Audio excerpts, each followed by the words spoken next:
ನನ್ನ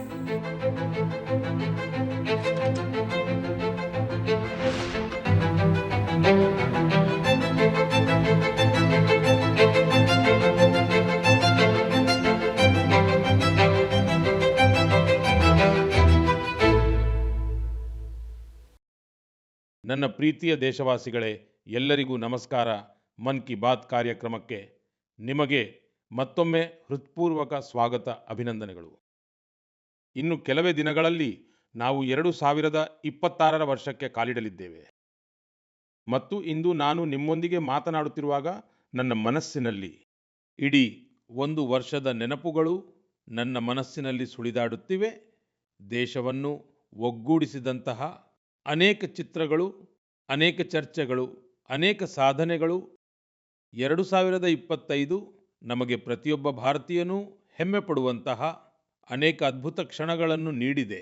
ದೇಶದ ಸುರಕ್ಷತೆಯಿಂದ ಹಿಡಿದು ಕ್ರೀಡಾಂಗಣದವರೆಗೆ, ವಿಜ್ಞಾನದ ಪ್ರಯೋಗಾಲಯಗಳಿಂದ ಹಿಡಿದು ವಿಶ್ವದ ದೊಡ್ಡ ವೇದಿಕೆಗಳವರೆಗೆ ಭಾರತವು ಎಲ್ಲೆಡೆ ತಂದೇ ಆದ ಬಲವಾದ ಛಾಪು ಮೂಡಿಸಿದೆ.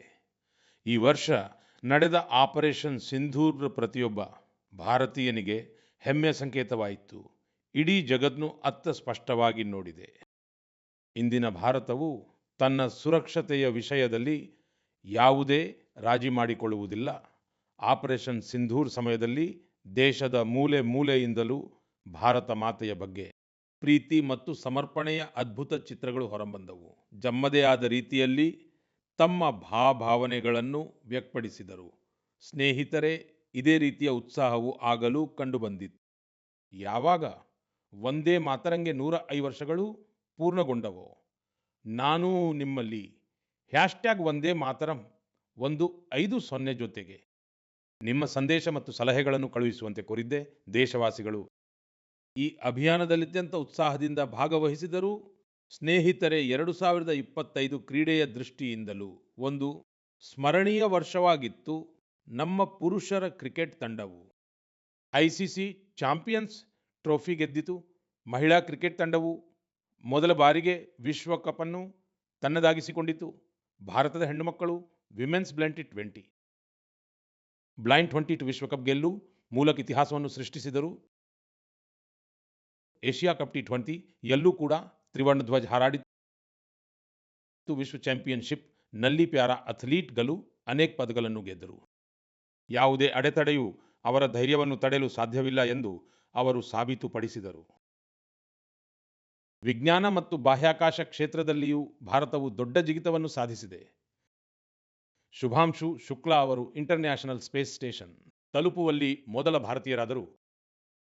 ಪರಿಸರ ಸಂರಕ್ಷಣೆ ಮತ್ತು ವನ್ಯಜೀವಿಗಳ ಸಂಬಂಧಿಸಿದ ಅನೇಕ ಪ್ರಯತ್ನಗಳು ಕೂಡ 2025ರ ಒಂದು ಹೆಗ್ಗುರುತಾದವು. ಭಾರತದಲ್ಲಿ ಚಿರತೆಗಳ ಸಂಖ್ಯೆಯು ಈಗ 30ಕ್ಕಿಂತಲೂ ಹೆಚ್ಚಾಗಿದೆ. 2025ರಲ್ಲಿ ಶ್ರದ್ಧೆ, ಸಂಸ್ಕೃತಿ ಮತ್ತು ಭಾರತದ ಅದ್ವಿತೀಯ ಪರಂಪರೆ ಇವೆಲ್ಲವೂ ಒಟ್ಟಿಗೆ ಕಂಡುಬಂದವು. ಈ ವರ್ಷದ ಆರಂಭದಲ್ಲಿ ಪ್ರಯಾಗ್ರಾಜ್ ಮಹಾಕುಂಭದ ಭವ್ಯ ಆಯೋಜನೆಯು ಇಡೀ ಜಗತ್ತನ್ನೇ ಬೆರಗುಗೊಳಿಸಿತು. ಹಾಗೆಯೇ ವರ್ಷಾಂತ್ಯದಲ್ಲಿ ಅಯೋಧ್ಯೆಯ ರಾಮ ಮಂದಿರದ ಮೇಲಿನ ಧ್ವಜಾರೋಹಣವು ಭಾರತೀಯರನ್ನು ಹೆಮ್ಮೆಯಿಂದ ಬೀಗುವಂತೆ ಮಾಡಿತು. ಸ್ವದೇಶಿಯ ಬಗ್ಗೆಯೂ ಜನರ ಉತ್ಸಾಹವು ಸ್ಪಷ್ಟವಾಗಿ ಗೋಚರಿಸಿತು. ಜನರು ಯಾವುದರಲ್ಲಿ ಭಾರತೀಯರ ಬೆವರು ಹರಿದಿದೆಯೋ ಮತ್ತು ಯಾವುದರಲ್ಲಿ ಭಾರತದ ಮಣ್ಣಿನ ಸುವಾಸನೆ ಇದೆಯೋ ಎಂದು ನಾವು ಬಹಳ ಹೆಮ್ಮೆಯಿಂದ ಹೇಳಬಹುದು. 2025 ನಮಗೆ ಇನ್ನಷ್ಟು ಹೆಚ್ಚಿನ ಆತ್ಮವಿಶ್ವಾಸವನ್ನು ನೀಡಿದೆ. ಇದೇ ವರ್ಷದಲ್ಲಿ ನಾವು ನೈಸರ್ಗಿಕ ವಿಕೋಪಗಳನ್ನು ಎದುರಿಸಬೇಕಾಗಿ ಬಂತು. ಈಗ ದೇಶವು 2026ನಲ್ಲಿ ಹೊಸ ಭರವಸೆಗಳೊಂದಿಗೆ ಮುನ್ನವಾಗಿ ಸಿದ್ಧವಾಗಿದೆ. ನನ್ನ ಪ್ರೀತಿಯ ದೇಶವಾಸಿಗಳೇ, ಇಂದು ಜಗತ್ತು ಭಾರತವನ್ನು ಬಹಳ ಭರವಸೆಯಿಂದ ನೋಡುತ್ತಿದೆ. ಭಾರತದ ಮೇಲಿನ ಈ ಭರವಸೆಗೆ ಅತಿ ದೊಡ್ಡ ಕಾರಣ ನಮ್ಮ ಯುವ ಶಕ್ತಿ. ವಿಜ್ಞಾನ ಕ್ಷೇತ್ರದಲ್ಲಿ ನಮ್ಮ ಮಹತ್ವದ ಸಾಧನೆಗಳು, ಹೊಸ ಇನ್ನೋವೇಷನ್ಗಳು, ತಂತ್ರಜ್ಞಾನದ ವಿಸ್ತರಣೆಯಿಂದಾಗಿ ಜಗತ್ತಿನಾದ್ಯಂತ ಇರುವ ದೇಶಗಳು ಬಹಳ ಪ್ರಭಾವಿತವಾಗಿವೆ. ಸ್ನೇಹಿತರೆ, ಭಾರತದ ಯುವಕರಲ್ಲಿ ಯಾವಾಗಲೂ ಹೊಸದನ್ನು ಮಾಡುವ ಹುಮ್ಮಸ್ಸು ಇದೆ. ಅಷ್ಟೇ ಜಾಗೃತರಾಗಿಯೂ ಇದ್ದಾರೆ. ನನ್ನ ದೇಶದ ಯುವ ಸ್ನೇಹಿತರು ಅನೇಕ ಬಾರಿ ನನ್ನನ್ನು ಕೇಳುತ್ತಾರೆ, ನೇಷನ್ ಬಿಲ್ಡಿಂಗ್‌ನಲ್ಲಿ ಹೇಗೆ ಹೆಚ್ಚಿಸಬಹುದು? ಅವರು ತಮ್ಮ ಐಡಿಯಾಗಳನ್ನು ಹೇಗೆ ಶೇರ್ ಮಾಡಬಹುದು? ಅನೇಕ ಯುವ ಸ್ನೇಹಿತರು ಕೇಳುತ್ತಾರೆ ನನ್ನ ಮುಂದೆ ಅವರು ತಮ್ಮ ಐಡಿಯಾಗಳ ಪ್ರೆಸೆಂಟೇಷನ್ ಅನ್ನು ಹೇಗೆ ನೀಡಬಹುದು?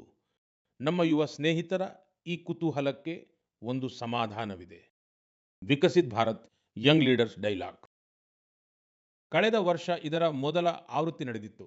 ಈಗ ಕೆಲವು ದಿನಗಳ ನಂತರ ಅದರ 2ನೇ ಆವೃತ್ತಿ ನಡೆಯಲಿದೆ.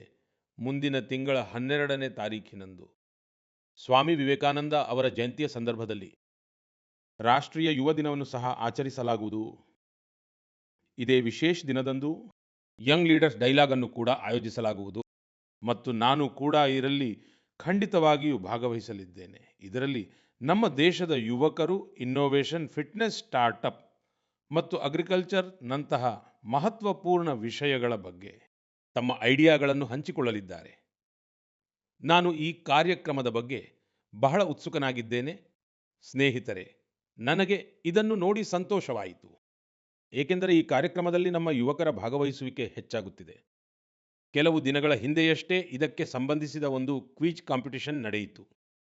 ಇದರಲ್ಲಿ 50 ಲಕ್ಷಕ್ಕೂ ಅಧಿಕ ಯುವಕರು ಭಾಗವಹಿಸಿದ್ದರು. ಒಂದು ಪ್ರಬಂಧ ಸ್ಪರ್ಧೆಯೂ ನಡೆಯಿತು. ಇದರಲ್ಲಿ ವಿದ್ಯಾರ್ಥಿಗಳು ವಿವಿಧ ವಿಷಯಗಳ ಬಗ್ಗೆ ತಮ್ಮ ಅನಿಸಿಕೆಗಳನ್ನು ವ್ಯಕ್ತಪಡಿಸಿದರು. ಈ ಸ್ಪರ್ಧೆಯಲ್ಲಿ ತಮಿಳುನಾಡು ಮೊದಲ ಮತ್ತು ಉತ್ತರ ಪ್ರದೇಶ 2ನೇ ಸ್ಥಾನದಲ್ಲಿತ್ತು. ಸ್ನೇಹಿತರೆ, ಇಂದು ದೇಶದೊಳಗೆ ಯುವಕರಿಗೆ ಪ್ರತಿಭೆ ಪ್ರದರ್ಶಿಸಲು ಹೊಸ ಹೊಸ ಅವಕಾಶಗಳು ಸಿಗುತ್ತಿವೆ. ಇಂತಹ ಅನೇಕ ವೇದಿಕೆಗಳು ಅಭಿವೃದ್ಧಿಯಾಗುತ್ತಿವೆ. ಅಲ್ಲಿ ಯುವಕರು ತಮ್ಮ ಯೋಗ್ಯತೆ ಮತ್ತು ಆಸಕ್ತಿಗೆ ಅನುಗುಣವಾಗಿ ತಮ್ಮ ಟ್ಯಾಲೆಂಟ್ ಪ್ರದರ್ಶಿಸಬಹುದು.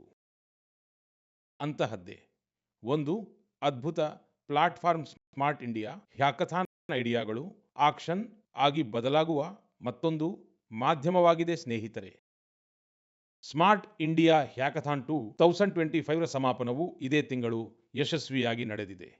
ಈ ಹ್ಯಾಕಥಾನ್ ಸಮಯದಲ್ಲಿ 80ಕ್ಕೂ ಹೆಚ್ಚು ಸರ್ಕಾರಿ ಇಲಾಖೆಗಳ 270ಕ್ಕೂ ಹೆಚ್ಚು ಸಮಸ್ಯೆಗಳ ಮೇಲೆ ವಿದ್ಯಾರ್ಥಿಗಳು ಕೆಲಸ ಮಾಡಿದರು. ವಿದ್ಯಾರ್ಥಿಗಳು ಸಂಚಾರ ದಟ್ಟಣೆಯಂತಹ ನಿಜ ಜೀವನದ ಸವಾಲುಗಳಿಗೆ ಸಂಬಂಧಿಸಿದ ಪರಿಹಾರಗಳನ್ನು ನೀಡಿದರು. ಈ ನಿಟ್ಟಿನಲ್ಲಿ ಯುವಕರು ಸ್ಮಾರ್ಟ್ ಟ್ರಾಫಿಕ್ ಮ್ಯಾನೇಜ್ಮೆಂಟ್ಗೆ ಸಂಬಂಧಿಸಿದ ಬಹಳ ಇಂಟ್ರೆಸ್ಟಿಂಗ್ ಆದಂತಹ ಪರ್ಸ್ಪೆಕ್ಟಿವ್ಗಳನ್ನು ಹಂಚಿಕೊಂಡಿದ್ದಾರೆ. ಫೈನಾನ್ಷಿಯಲ್ ಫ್ರಾಡ್ಸ್ ಮತ್ತು ಡಿಜಿಟಲ್ ಏರಿಯಾಸ್ ನಂತಹ ಸವಾಲುಗಳ ಪರಿಹಾರದ ಬಗ್ಗೆಯೂ ನಮ್ಮ ಯುವಕರು ತಮ್ಮ ಐಡಿಯಾಗಳನ್ನು ಮುಂದಿಟ್ಟಿದ್ದಾರೆ. ಹಳ್ಳಿಗಳಲ್ಲಿ ಡಿಜಿಟಲ್ ಬ್ಯಾಂಕಿಂಗ್ ಆಗಿ ಸೈಬರ್ ಸೆಕ್ಯುರಿಟಿ ಫ್ರೇಮ್ವರ್ಕ್ ಕುರಿತು ಸಲಹೆ ನೀಡಿದರೂ ಅನೇಕ ಯುವಕರು ಕೃಷಿ ವಲಯದ ಸವಾಲುಗಳಿಗೆ ಪರಿಹಾರ ಕಂಡುಕೊಳ್ಳುವಲ್ಲಿ ನಿರತರಾಗಿದ್ದರು. ಸ್ನೇಹಿತರೆ, ಕಳೆದ 7-8 ವರ್ಷಗಳಲ್ಲಿ ಸ್ಮಾರ್ಟ್ ಇಂಡಿಯಾ ಹ್ಯಾಕಥಾನ್ನಲ್ಲಿ 13 ಲಕ್ಷಕ್ಕೂ ಹೆಚ್ಚು ವಿದ್ಯಾರ್ಥಿಗಳು ಮತ್ತು 6,000ಕ್ಕೂ ಹೆಚ್ಚು ಇನ್ಸ್ಟಿಟ್ಯೂಟ್ಗಳು ಭಾಗವಹಿಸಿವೆ. ಯುವಕರು ನೂರಾರು ಪ್ರಾಬ್ಲಮ್ಗಳಿಗೆ ನಿಖರವಾದ ಸೊಲ್ಯೂಷನ್ಗಳನ್ನು ಸಹ ಅವರು ನೀಡಿದ್ದಾರೆ. ಈ ರೀತಿಯ ಹ್ಯಾಕಥಾನ್ಗಳ ಆಯೋಜನೆ ಕಾಲಕಾಲಕ್ಕೆ ನಡೆಯುತ್ತಲೇ ಇರುತ್ತದೆ. ನನ್ನ ಯುವ ಸ್ನೇಹಿತರಲ್ಲಿ ನನ್ನ ಆಗ್ರಹವೇನೆಂದರೆ ಅವರು ಈ ಹ್ಯಾಕಥಾನ್ಗಳ ಭಾಗವಾಗಲೇಬೇಕು ಎಂದು ನಾನು ಹೇಳುತ್ತೇನೆ. ಸ್ನೇಹಿತರೆ, ಇಂದಿನ ಜೀವನ ಟೆಕ್ ಡ್ರಿವನ್ ಆಗುತ್ತಿದೆ ಮತ್ತು ಶತಮಾನಗಳಲ್ಲಿ ಆಗುತ್ತಿದ್ದ ಬದಲಾವಣೆಗಳು, ಆ ಬದಲಾವಣೆಗಳು ಕೆಲವೇ ವರ್ಷಗಳಲ್ಲಿ ಆಗುತ್ತಿರುವುದನ್ನು ನಾವು ಕಣ್ಣಾರೆ ನೋಡುತ್ತಿದ್ದೇವೆ. ಕೆಲವೊಮ್ಮೆ ಕೆಲವರು ರೋಬೋಟ್ಗಳು ಮನುಷ್ಯನನ್ನೇ ರಿಪ್ಲೇಸ್ ಮಾಡಿಬಿಡಬಹುದೇನೋ ಎಂದು ಆತಂಕ ವ್ಯಕ್ತಪಡಿಸುತ್ತಾರೆ. ಇಂತಹ ಬದಲಾಗುತ್ತಿರುವ ಕಾಲದಲ್ಲಿ ಮಾನವ ಅಭಿವೃದ್ಧಿಗಾಗಿ ನಾವು ನಮ್ಮ ಮೂಲಗಳಿಗೆ ಅಂಟಿಕೊಂಡಿರುವುದು ಬಹಳ ಮುಖ್ಯ.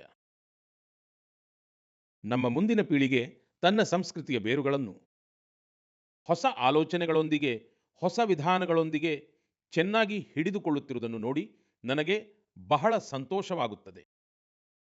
ಗೆಳೆಯರೇ, ನೀವು ಇನ್ಸ್ಟಿಟ್ಯೂಟ್ ಆಫ್ ಸೈನ್ಸ್, ಅದರ ಹೆಸರನ್ನು ನೀವು ಖಂಡಿತವಾಗಿಯೂ ಕೇಳಿರುತ್ತೀರಿ.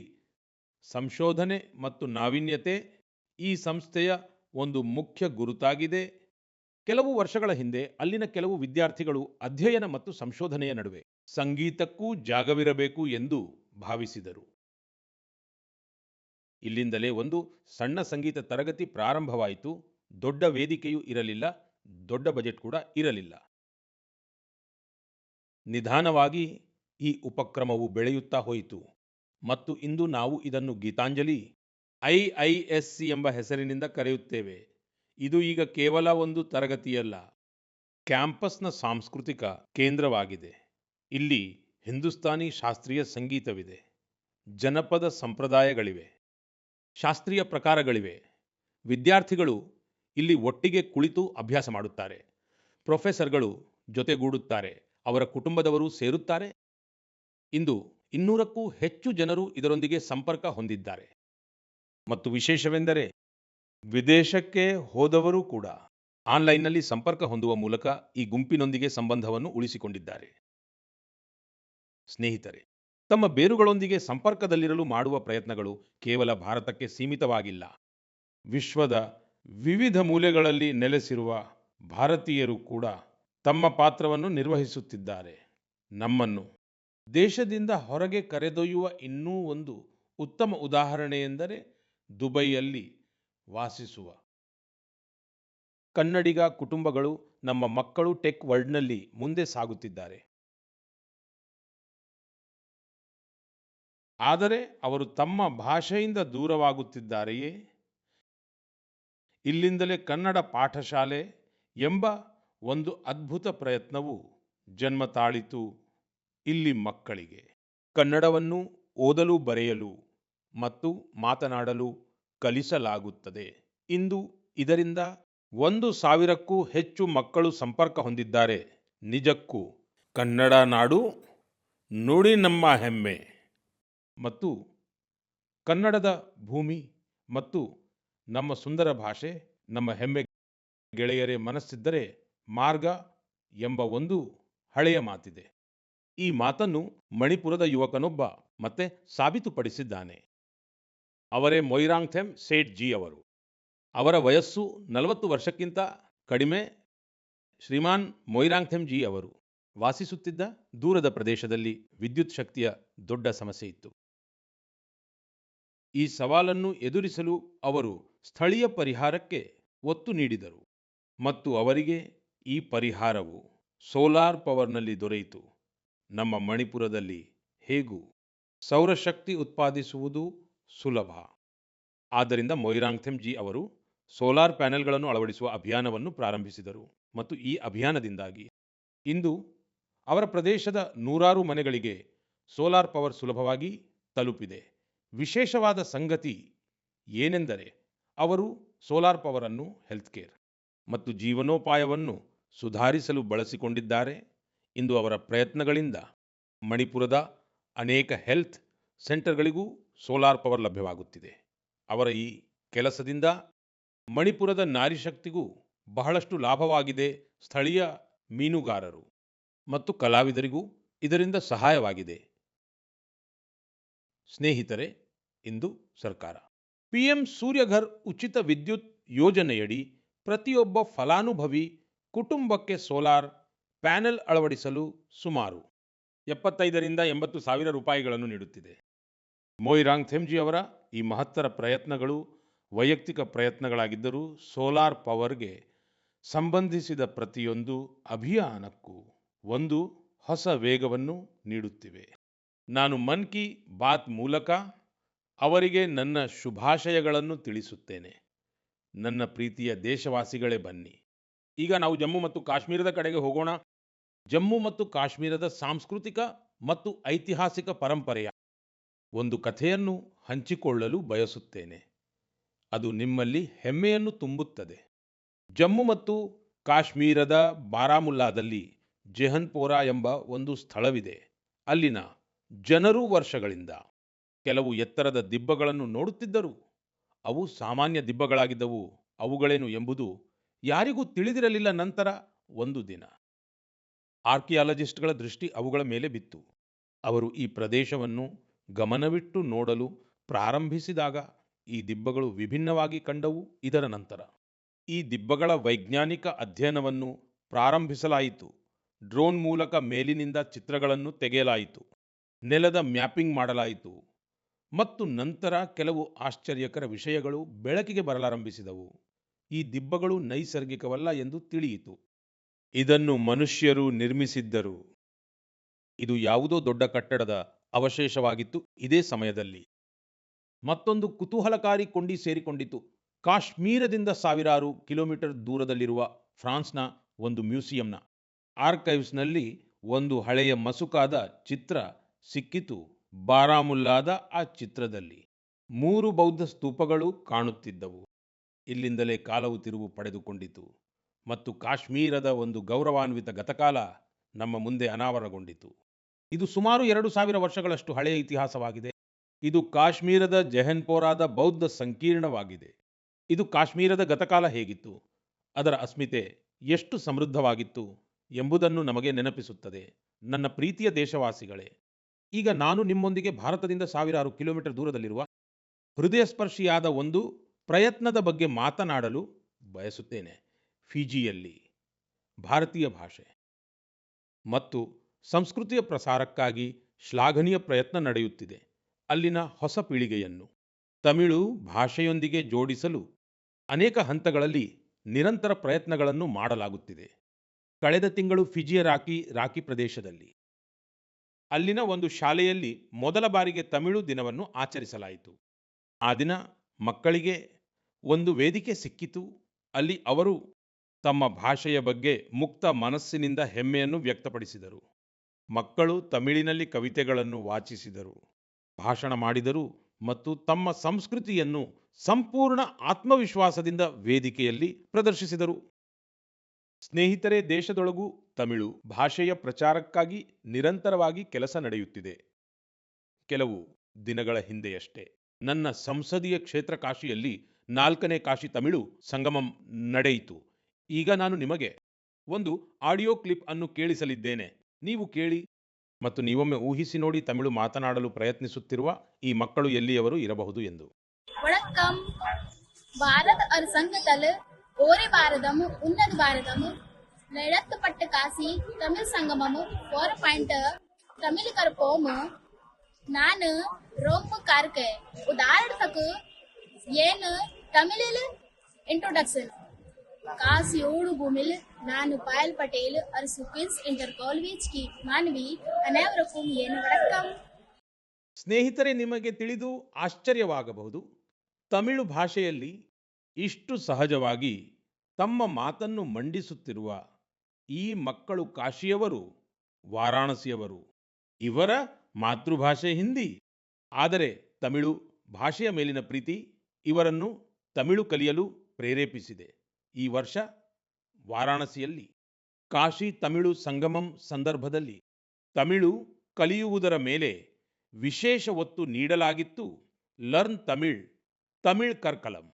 ಈ ಥೀಮ್ ಅಡಿಯಲ್ಲಿ ವಾರಾಣಸಿಯ 50ಕ್ಕೂ ಹೆಚ್ಚು ಶಾಲೆಗಳಲ್ಲಿ ಹಲವಾರು ವಿಶೇಷ ಅಭಿಯಾನಗಳನ್ನು ಸಹ ನಡೆಸಲಾಯಿತು. ಇದರ ಒಂದು ಉತ್ತಮ ಪರಿಣಾಮವೇ ನಗೆಲ್ಲರಿಗೂ ಈ ಆಡಿಯೋ ಕ್ಲಿಪ್ನಲ್ಲಿ ಕೇಳಿಬರುತ್ತಿದೆ. ನನ್ನ ಪೇರು ವೈಷ್ಣವ್. ನಾನು ನಿವೇದಿತಾ ಶಿಕ್ಷಾ ಸದನ್ ಬಾಲಿಕಾ ಇಂಟರ್ ಕಾಲೇಜ್ ವಾರಾಣಸಿ படிக்கிறேன். ನಾನು ಕಾಶಿ ತಮಿಳ್ ಕರ್ಕಲಾಂ 4.0 ಲಾ ತಮಿಳ್ ಭಾಷಾ ಟಿಕ್ಕಾವುಂ ಇಲ್ಲುವಂ ಕರೇನ್. ಇಂಥ ವಯಪುಕ್ಕ ಪ್ರಧಾನ ನರೇಂದ್ರ ಮೋದಿ ಅವಗಲೇಗೂ ನಾನು ನನ್ರಿ ಸೊಲಿಗರೇನ್.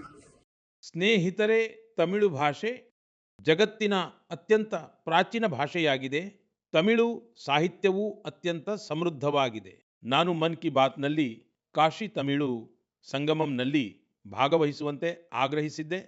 ನನಗೆ ಖುಷಿಯಿದೆ. ಇಂದು ದೇಶದ ಇತರ ಭಾಗಗಳಲ್ಲಿಯೂ ಮಕ್ಕಳು ಮತ್ತು ಯುವಜನರ ನಡುವೆ ತಮಿಳು ಭಾಷೆಯ ಕುರಿತು ಒಂದು ಹೊಸ ಆಕರ್ಷಣೆ ಸ್ಪಷ್ಟವಾಗಿ ಕಾಣಿಸುತ್ತಿದೆ.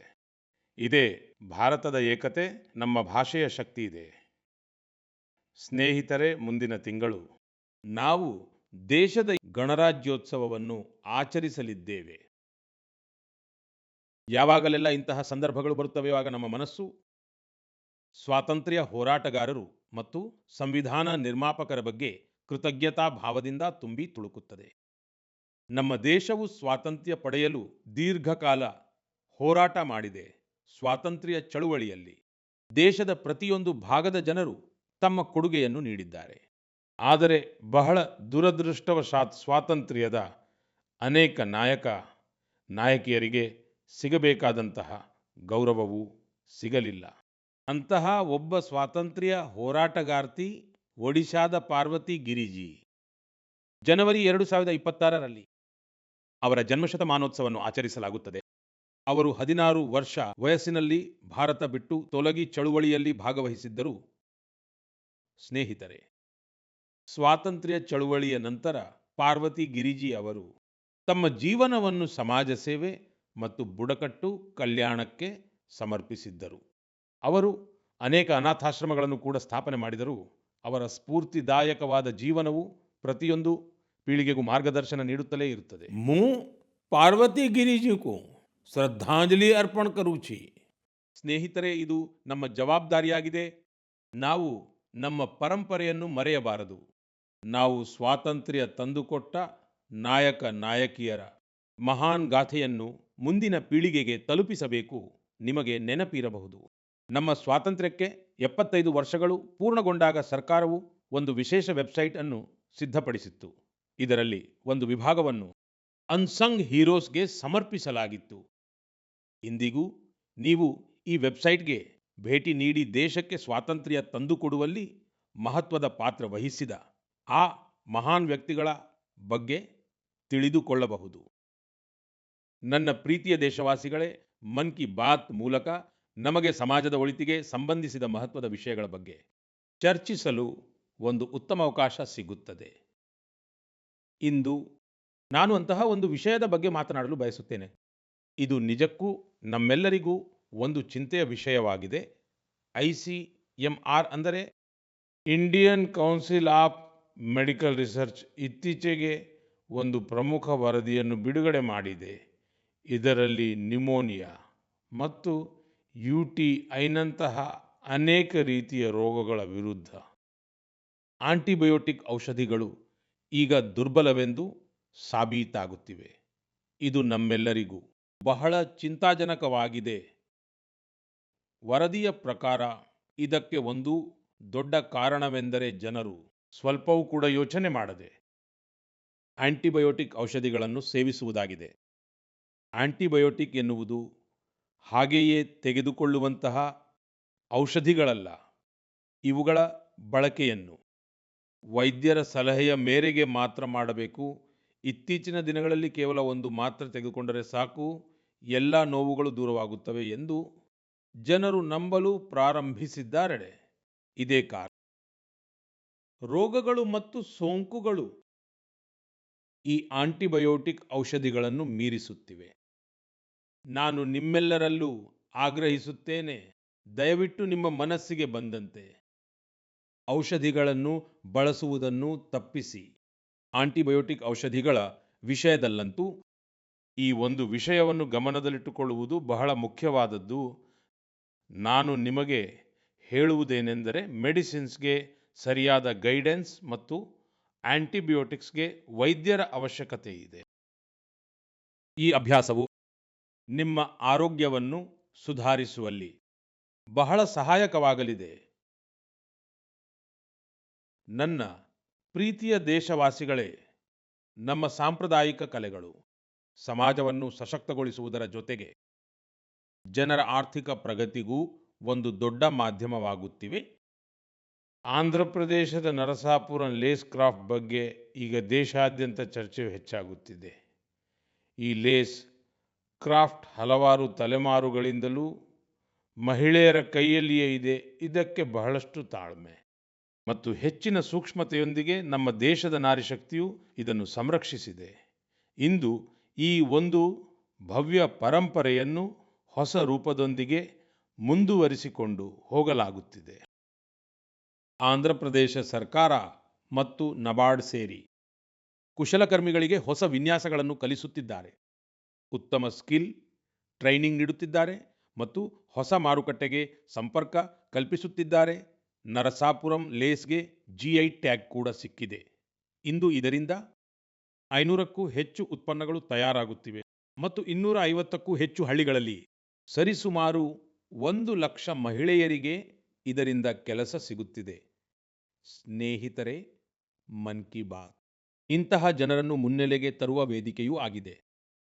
ತಮ್ಮ ಪರಿಶ್ರಮದಿಂದ ಸಾಂಪ್ರದಾಯಿಕ ಕಲೆಗಳನ್ನು ಮುಂದುವರಿಸಿಕೊಂಡು ಹೋಗುತ್ತಿರುವುದು ಮಾತ್ರವಲ್ಲದೆ ಇದರಿಂದ ಸ್ಥಳೀಯ ಜನರನ್ನು ಸಬಲೀಕರಣಗೊಳಿಸುತ್ತಿದ್ದಾರೆ. ಮಣಿಪುರದ ಚುರಾಚಾಂದ್ಪುರದಲ್ಲಿ ಮಾರ್ಗರೆಟ್ ರಾಮ್ ಥಾರ್ಸಿ ಅವರ ಪ್ರಯತ್ನಗಳು ಇಂತಹವೇ ಆಗಿವೆ. ಅವರು ಮಣಿಪುರದ ಸಾಂಪ್ರದಾಯಿಕ ಉತ್ಪನ್ನಗಳನ್ನು, ಅಲ್ಲಿನ ಹ್ಯಾಂಡಿಕ್ರಾಫ್ಟ್ ಅನ್ನು, ಬಿದಿರು ಮತ್ತು ಮರದಿಂದ ಮಾಡಿದ ವಸ್ತುಗಳನ್ನು ಒಂದು ದೊಡ್ಡ ವಿಷನ್ನೊಂದಿಗೆ ನೋಡಿದರು ಮತ್ತು ಇದೇ ವಿಷನ್ನಿಂದಾಗಿ ಅವರು ಒಬ್ಬ ಹ್ಯಾಂಡಿಕ್ರಾಫ್ಟ್ ಆರ್ಟಿಸ್ಟ್ನಿಂದ ಜನರ ಜೀವನವನ್ನು ಬದಲಾಯಿಸುವ ಮಾಧ್ಯಮವಾದರು. ಇಂದು ಮಾರ್ಗರೆಟ್ ಜಿ ಅವರ ಯೂನಿಟ್ನಲ್ಲಿ ಈಗ 50ಕ್ಕೂ ಹೆಚ್ಚು ಆರ್ಟಿಸ್ಟ್ಗಳು ಕೆಲಸ ಮಾಡುತ್ತಿದ್ದಾರೆ ಮತ್ತು ಅವರು ತಮ್ಮ ಕಠಿಣ ಪರಿಶ್ರಮದಿಂದ ದೆಹಲಿ ಸೇರಿದಂತೆ ದೇಶದ ಹಲವು ರಾಜ್ಯಗಳಲ್ಲಿ ತಮ್ಮ ಉತ್ಪನ್ನಗಳಿಗೆ ಒಂದು ಮಾರುಕಟ್ಟೆಯನ್ನು ಸಹ ಅಭಿವೃದ್ಧಿಪಡಿಸಿದ್ದಾರೆ. ಸ್ನೇಹಿತರೆ, ಮಣಿಪುರದಿಂದಲೇ ಮತ್ತೊಂದು ಉದಾಹರಣೆ. ಸೇನಾಪತಿ ಜಿಲ್ಲೆಯ ನಿವಾಸಿ ಚೋಖೋನೆ ಕ್ರಿಚೆನಾ ಜಿ ಅವರ ಸಂಪೂರ್ಣ ಕುಟುಂಬವು ಸಾಂಪ್ರದಾಯಿಕ ಕೃಷಿಯಲ್ಲಿ ತೊಡಗಿಕೊಂಡಿದೆ. ಕ್ರಿಚೆನಾ ಅವರು ಈ ಸಾಂಪ್ರದಾಯಿಕ ಅನುಭವಕ್ಕೆ ಮತ್ತೊಂದು ವಿಸ್ತರಣೆ ನೀಡಿದ್ದಾರೆ. ಅವರು ಹೂವಿನ ಕೃಷಿಯನ್ನು ತಮ್ಮ ಪ್ಯಾಷನ್ ಆಗಿ ಮಾಡಿಕೊಂಡಿದ್ದಾರೆ.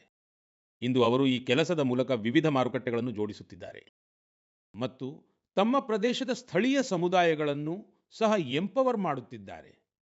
ಸ್ನೇಹಿತರೆ, ಈ ಉದಾಹರಣೆಯು ಇದಕ್ಕೆ ಸಾಕ್ಷಿಯಾಗಿದೆ. ಅದೆಂದರೆ ಸಾಂಪ್ರದಾಯಿಕ ಜ್ಞಾನವನ್ನು ಆಧುನಿಕ ವಿಷನ್ನೊಂದಿಗೆ ಮುಂದುವರೆಸಿದರೆ ಅದು ಆರ್ಥಿಕ ಪ್ರಗತಿಯ ಒಂದು ದೊಡ್ಡ ಮಾಧ್ಯಮವಾಗುತ್ತದೆ. ನಿಮ್ಮ ಸುತ್ತಮುತ್ತಲೂ ಇಂತಹ ಸಕ್ಸಸ್ ಸ್ಟೋರೀಸ್ಗಳು ಏನಾದರೂ ಇದ್ದರೆ ನನಗೆ ಖಂಡಿತವಾಗಿಯೂ ಹಂಚಿಕೊಳ್ಳಿ ಸ್ನೇಹಿತರೆ. ನಮ್ಮ ದೇಶದ ಅತ್ಯಂತ ಸುಂದರವಾದ ವಿಷಯವೆಂದರೆ ವರ್ಷವಿಡೀ ಎಲ್ಲ ಸಮಯದಲ್ಲೂ ದೇಶದ ಯಾವುದಾದರೊಂದು ಭಾಗದಲ್ಲಿ ಉತ್ಸವದ ವಾತಾವರಣವಿರುತ್ತದೆ. ವಿವಿಧ ಪರ್ವಗಳು ಮತ್ತು ಹಬ್ಬಗಳ ಜೊತೆಗೆ ವಿವಿಧ ರಾಜ್ಯಗಳ ಸ್ಥಳೀಯ ಉತ್ಸವಗಳು ಸಹ ಆಯೋಜನೆಗೊಳ್ಳುತ್ತಿರುತ್ತವೆ. ಅಂದರೆ ನೀವು ಪ್ರವಾಸ ಮಾಡಲು ಮನಸ್ಸು ಮಾಡಿದರೆ ಎಲ್ಲ ಸಮಯದಲ್ಲೂ ದೇಶದ ಯಾವುದಾದರೊಂದು ಮೂಲೆ ತನ್ನದೇ ಆದ ಅನನ್ಯ ಉತ್ಸವದೊಂದಿಗೆ ಸಿದ್ಧವಾಗಿರುತ್ತದೆ. ಇಂತಹದ್ದೇ ಒಂದು ಉತ್ಸವವು ಈ ದಿನಗಳಲ್ಲಿ ಕಚ್ನ ರಣ್-ನಲ್ಲಿ ನಡೆಯುತ್ತಿದೆ. ಈ ವರ್ಷ ಕಚ್ ರಣೋತ್ಸವದ ಈ ಒಂದು ಆಯೋಜನೆಯು ನವೆಂಬರ್ 23ರಿಂದ ಪ್ರಾರಂಭವಾಗಿದ್ದು ಫೆಬ್ರವರಿ 20ರವರೆಗೆ ನಡೆಯಲಿದೆ. ಇಲ್ಲಿ ಕಚ್ನ ಜಾನಪದ ಸಂಸ್ಕೃತಿ, ಜಾನಪದ ಸಂಗೀತ, ನೃತ್ಯ ಮತ್ತು ಕರಕುಶಲತೆಯ ವೈವಿಧ್ಯತೆಯು ಕಾಣಸಿಗುತ್ತದೆ. ಕಚ್ನ ಬಿಳಿ ರಣ್ಣ ಭವ್ಯತೆಯನ್ನು ನೋಡುವುದೇ ಒಂದು ಅದ್ಭುತ ಸುಖದ ಅನುಭವ. ವಿಶೇಷವಾಗಿ ರಾತ್ರಿಯ ಸಮಯದಲ್ಲಿ ಬಿಳಿ ರಣ್ಣ ಮೇಲೆ ಬೆಳದಿಂಗಳು ಹರಡಿದಾಗ ಅಲ್ಲಿನ ಸುಂದರ ದೃಶ್ಯವು ತನ್ನಷ್ಟಕ್ಕೆ ಮಾತನಾಡುತ್ತದೆ. ನೋಡಲು ಬಹಳ ಮಂತ್ರಮುಗ್ಧಗೊಳಿಸುವಂತಿರುತ್ತದೆ. ರಣೋತ್ಸವದ ಟೆಂಟ್ ಸಿಟಿ ಬಹಳ ಜನಪ್ರಿಯವಾಗಿದೆ. ನನಗೆ ಬಂದಿರುವ ಮಾಹಿತಿಯ ಪ್ರಕಾರ ಕಳೆದ ಒಂದು ತಿಂಗಳಿನಲ್ಲಿ ಇಲ್ಲಿಯವರೆಗೆ 2 ಲಕ್ಷಕ್ಕೂ ಹೆಚ್ಚು ಜನರು ಈ ರಣೋತ್ಸವದ ಭಾಗವಾಗಿದ್ದಾರೆ ಮತ್ತು ನಮ್ಮ ದೇಶದ ಮೂಲೆ ಮೂಲೆಗಳಿಗೆ ಬಂದಿದ್ದಾರೆ. ವಿದೇಶಗಳಿಂದಲೂ ಜನರು ಬಂದಿದ್ದಾರೆ. ನಿಮಗೆ ಯಾವಾಗ ಅವಕಾಶ ಸಿಕ್ಕರೂ ಇಂತಹ ಉತ್ಸವಗಳಲ್ಲಿ ಖಂಡಿತವಾಗಿಯೂ ಭಾಗವಹಿಸಿ ಮತ್ತು ಭಾರತದ ವೈವಿಧ್ಯತೆಯ ಆನಂದವನ್ನು ಪಡೆಯಿರಿ.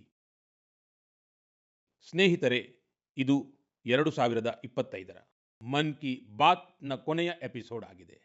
ಈಗ ನಾವು 2026ರಲ್ಲಿ ಇದೇ ರೀತಿ ಉಲ್ಲಾಸ ಮತ್ತು ಉತ್ಸಾಹದೊಂದಿಗೆ, ಆತ್ಮೀಯತೆಯೊಂದಿಗೆ ನಮ್ಮ ಮನದ ಮಾತುಗಳನ್ನು ಆಡಲು ಮನ್ ಕಿ ಬಾತ್ ಕಾರ್ಯಕ್ರಮದಲ್ಲಿ ಖಂಡಿತ ಸೇರೋಣ.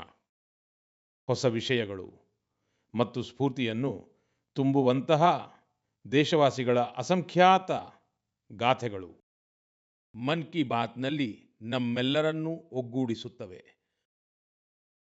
ಪ್ರತಿ ತಿಂಗಳು ನನಗೆ ಇಂತಹ ಅನೇಕ ಸಂದೇಶಗಳು ಬರುತ್ತವೆ. ಇದರಲ್ಲಿ ವಿಕಸಿತ ಭಾರತದ ಬಗ್ಗೆ ಜನರು ತಮ್ಮ ದೃಷ್ಟಿಕೋನವನ್ನು ಹಂಚಿಕೊಳ್ಳುತ್ತಾರೆ. ಜನರಿಂದ ಬರುವ ಸಲಹೆಗಳು ಮತ್ತು ಈ ದಿಕ್ಕಿನಲ್ಲಿ ಅವರ ಪ್ರಯತ್ನಗಳನ್ನು ನೋಡಿ ಈ ವಿಶ್ವಾಸ ಮತ್ತಷ್ಟು ಬಲಗೊಳ್ಳುತ್ತದೆ ಮತ್ತು ಈ ಎಲ್ಲ ಮಾತುಗಳು ನನ್ನನ್ನು ತಲುಪಿದಾಗ ವಿಕಸಿತ ಭಾರತದ ಸಂಕಲ್ಪವು ಖಂಡಿತ ಸಿದ್ಧಿಸುತ್ತದೆ ಎಂಬ ವಿಶ್ವಾಸ ದಿನದಿಂದ ದಿನಕ್ಕೆ ದೃಢವಾಗುತ್ತಾ ಹೋಗುತ್ತದೆ. 2026 ಇಸವಿ ಈ ಸಂಕಲ್ಪ ಸಿದ್ಧಿಯ ಯಾತ್ರೆಯಲ್ಲಿ ಒಂದು ಮಹತ್ವದ ಮೈಲಿಗಲ್ಲಾಗಲಿ. ನಿಮ್ಮ ಮತ್ತು ನಿಮ್ಮ ಕುಟುಂಬದ ಜೀವನ ಸುಖಮಯವಾಗಿರಲಿ. ಇದೇ ಹಾರೈಕೆಯೊಂದಿಗೆ ಈ ಸಂಚಿಕೆಯಿಂದ ವಿದಾಯ ಹೇಳುವ ಮುನ್ನ ನಾನು ಒಂದು ಮಾತು ಖಂಡಿತ ಹೇಳುತ್ತೇನೆ. ಫಿಟ್ ಇಂಡಿಯಾ ಮೂವ್ಮೆಂಟ್ ನೀವು ಸಹ ಫಿಟ್ ಆಗಿರಬೇಕು. ಚಳಿಗಾಲದ ಈ ಸಮಯ ವ್ಯಾಯಾಮಕ್ಕೆ ಸೂಕ್ತವಾಗಿದೆ. ಖಂಡಿತ ವ್ಯಾಯಾಮ ಮಾಡಿ. ನಿಮ್ಮೆಲ್ಲರಿಗೂ 2026ರ ಶುಭಾಶಯಗಳು. ಧನ್ಯವಾದಗಳು. ವಂದೇ ಮಾತರಂ.